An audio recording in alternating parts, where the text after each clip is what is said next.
जैसे ही धनीराम अपने खेत पर पहुंचा, उसके और उसकी पत्नी शकुंतला के पैरों तले जमीन निकल गई।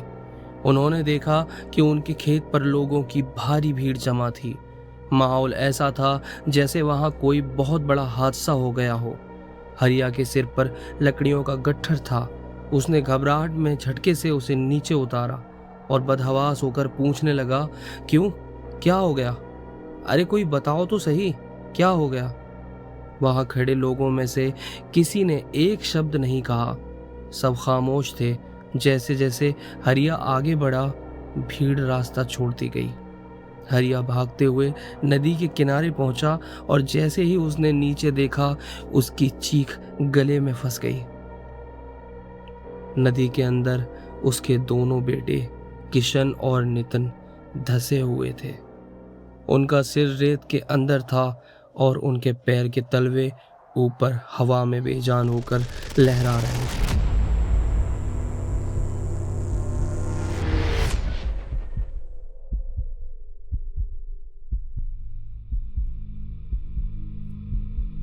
हरिया के उस खौफनाक अंत के बाद पूरा गांव सहमा हुआ था।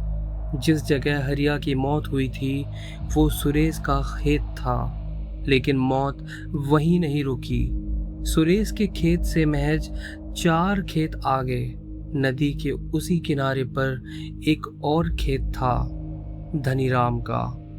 धनीराम और उसकी पत्नी शकुंतला गांव के उन लोगों में से थे जो वक्त के पाबंद थे।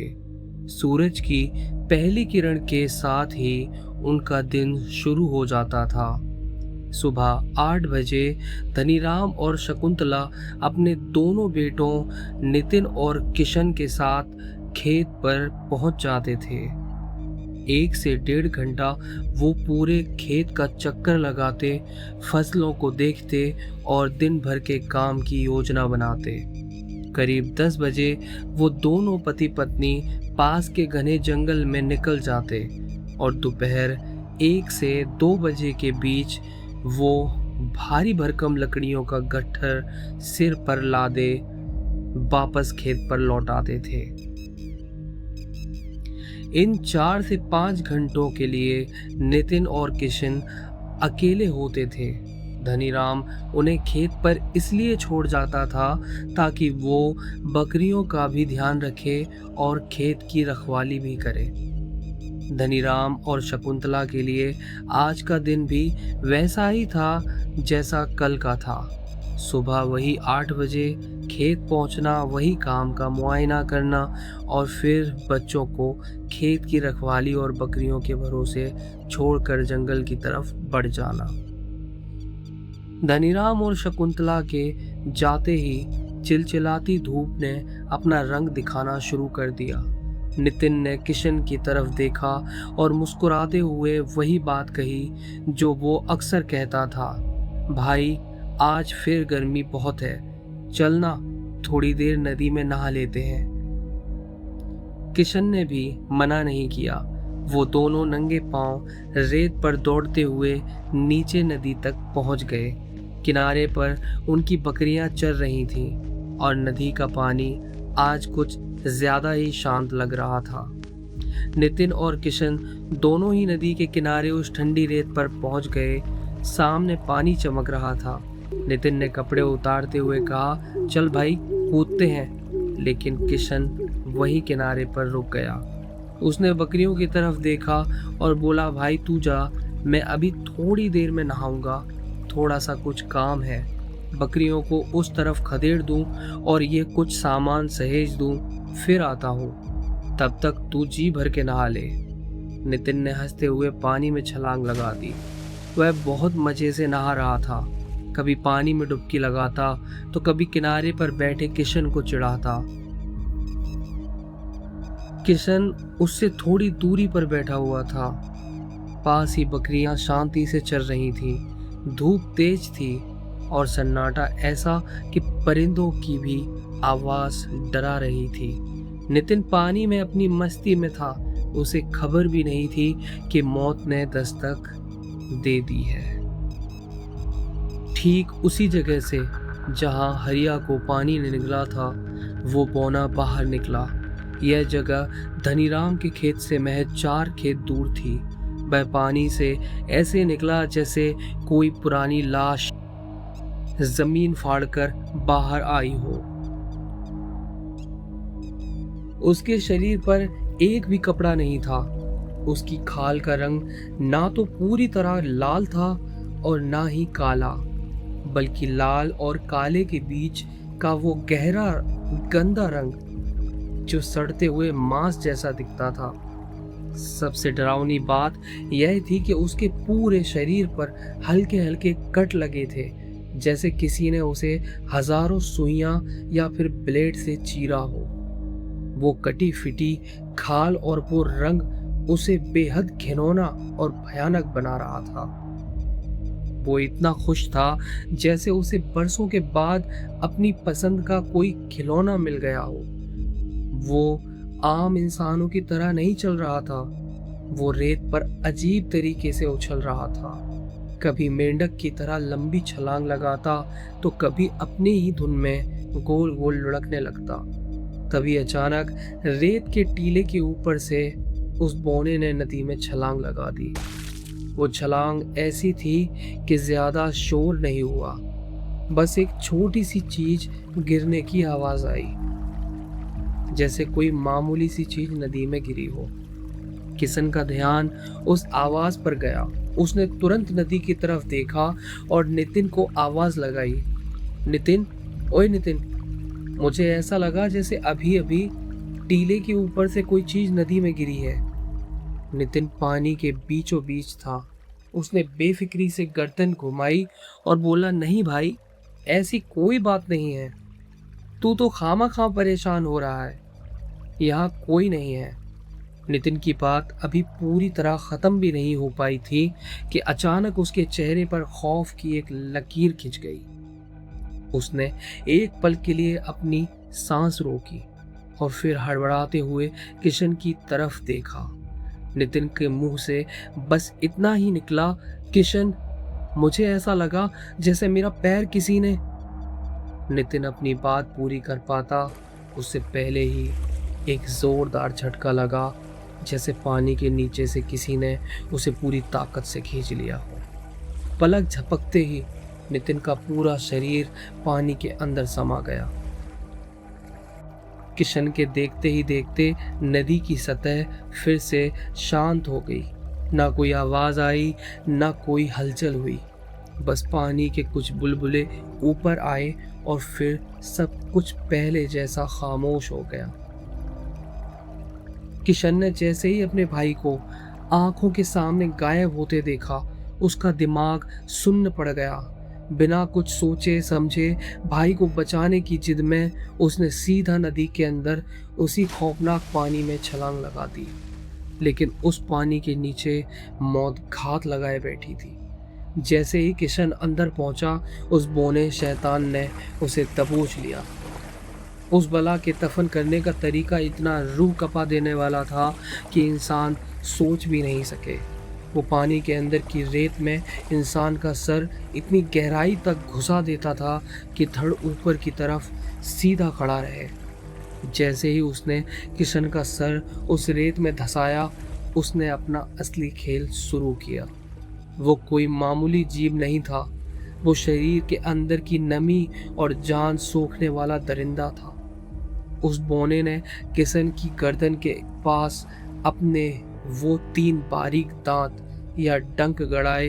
वो निशान इतने महीन थे जैसे किसी ने बहुत पतली सुई या सिरिंज अंदर डाली हो।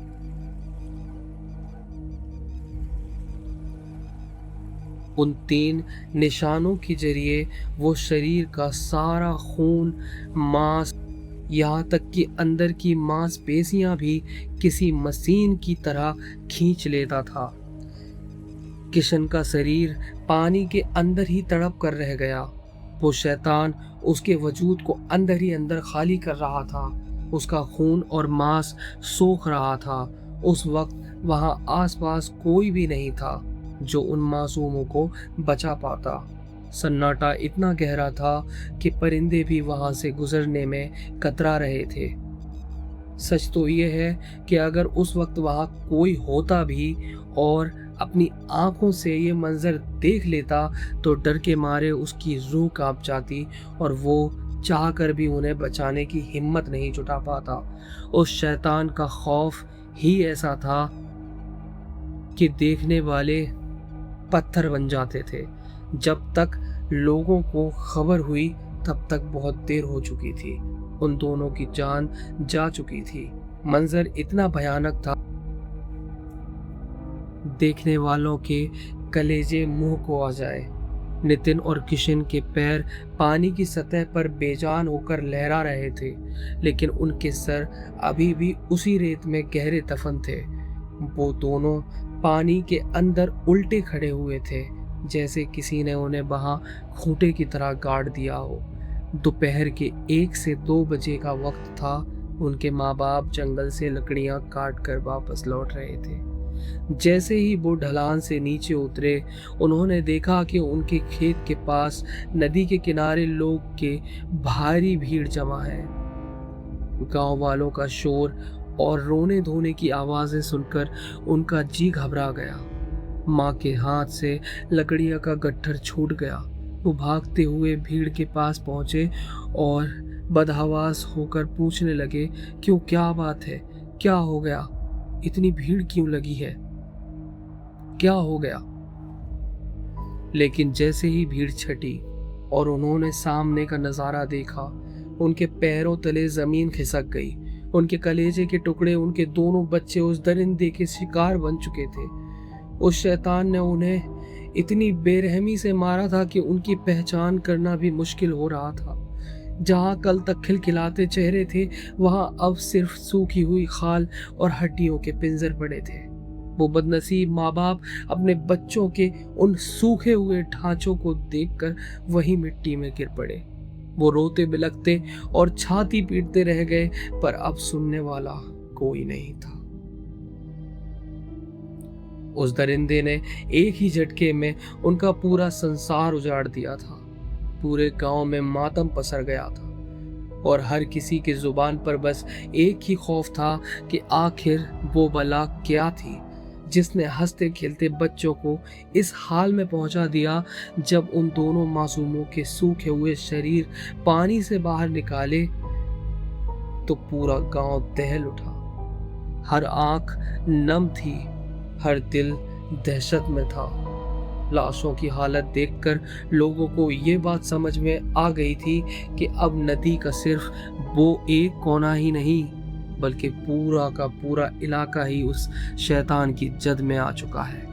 उस दरिंदे का मुकाबला करना किसी इंसान के बस की बात नहीं थी, क्योंकि वो चीज क्या थी और कहां से आती थी ये किसी को नहीं पता था।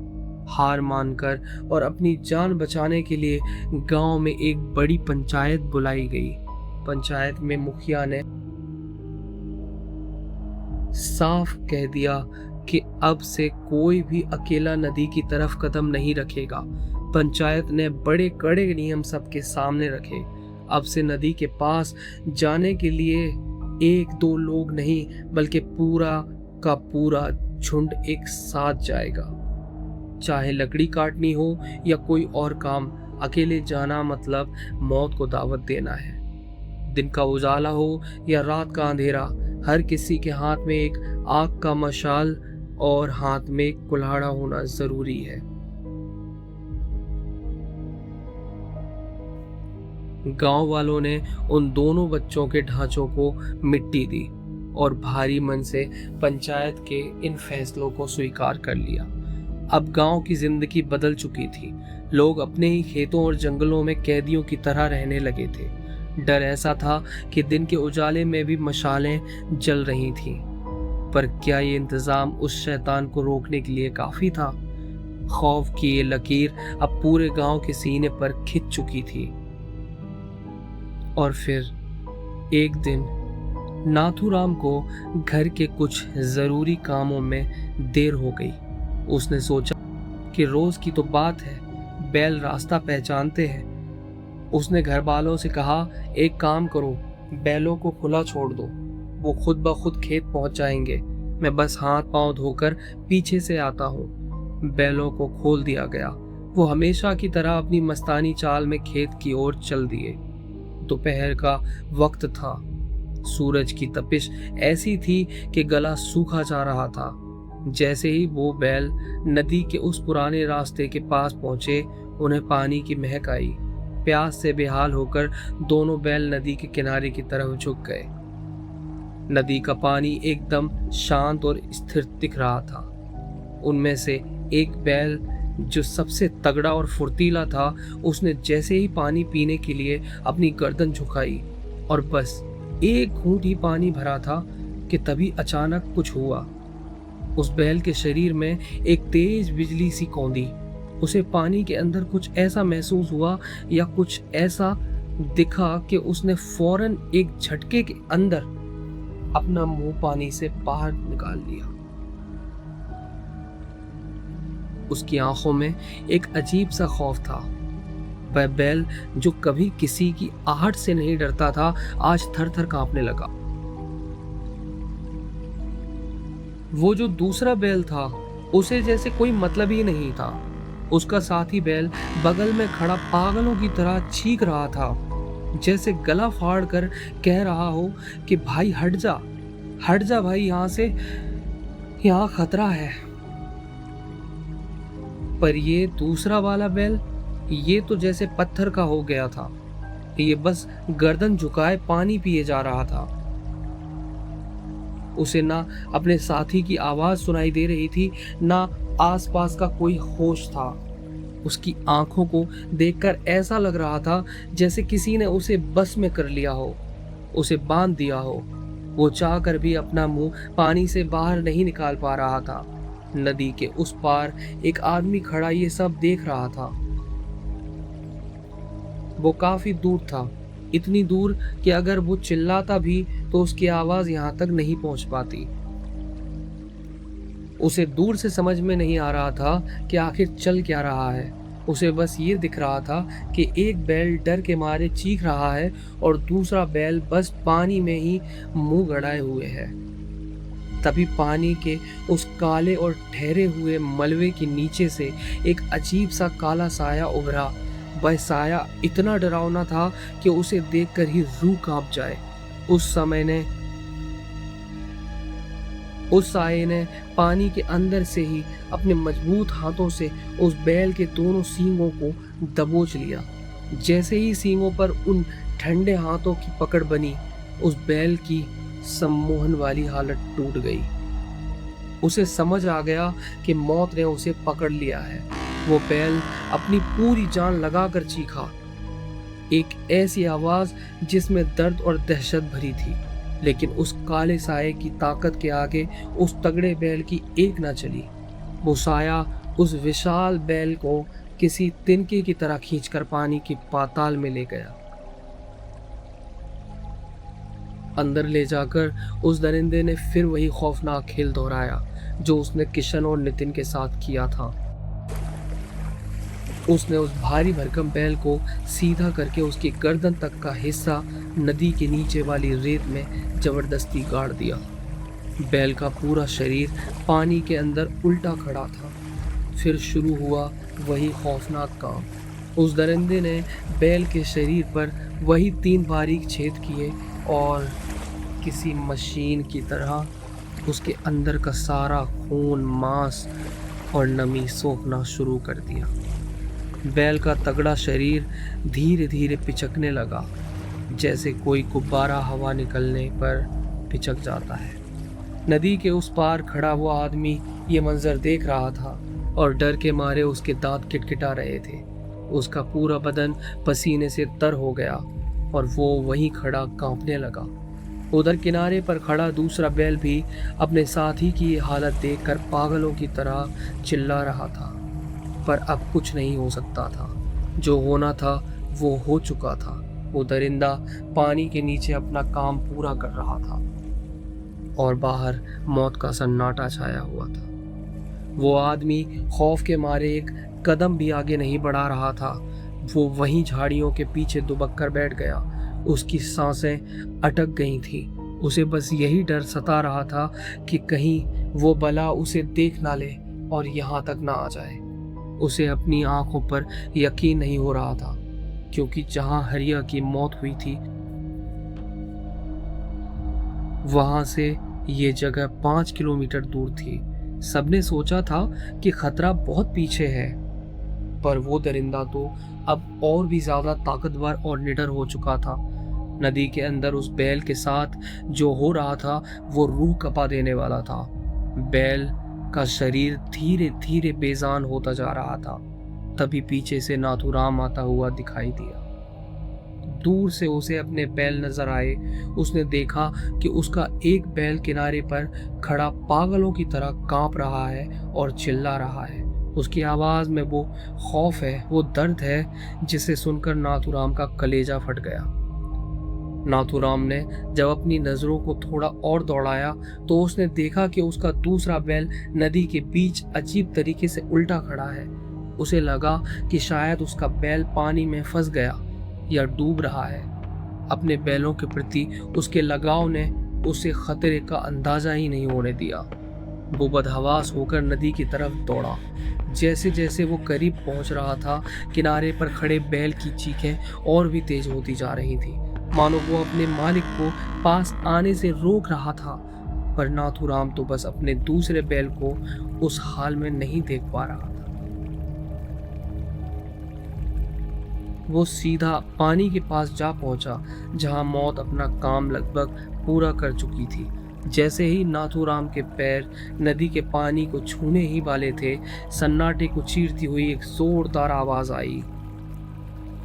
वो आदमी जो अब तक खौफ के मारे दुबक कर बैठा था, अपनी जान की परवाह किए बिना पूरी ताकत से चिल्लाया, भाई दूर हो जाओ, पानी से दूर हट जाओ, अंदर मौत है, अंदर मत जाना। उस आदमी की चीख सुनकर नाथूराम के कदम वहीं ठिठक गए। उसने जैसे ही अपनी नजरों को सामने ठिकाया, उसका कलेजा फटने को आ गया।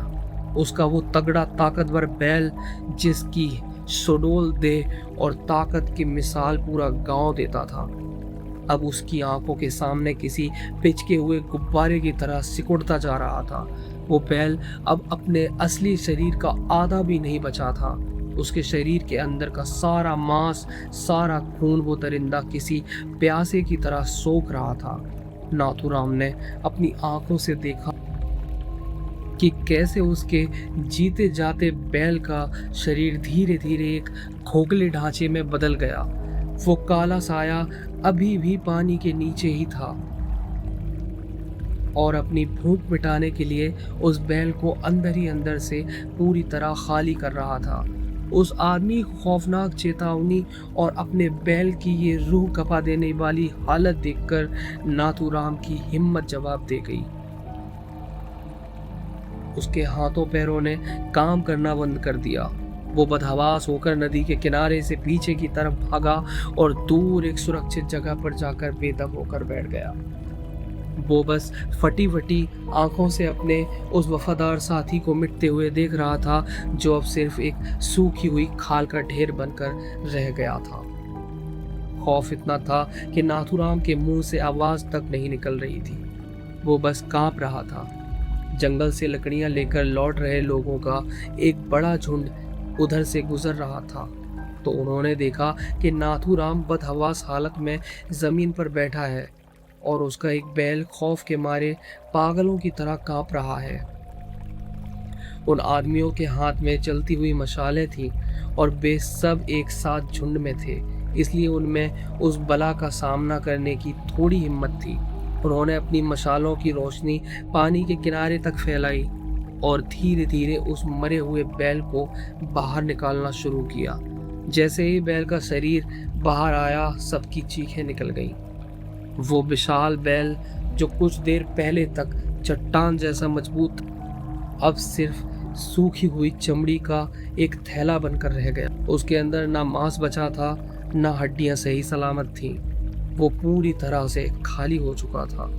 उसकी आंखों के गड्ढे धंस चुके थे और गर्दन पर वही मनहूस 3 छेद मौजूद थे। यह मंजर देखकर गांव वालों का सब्र अब टूट गया।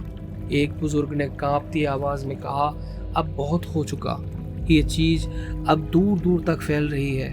अगर आज हमने इसका रास्ता नहीं रोका तो कल ये हमारे घरों तक पहुंच जाएगी।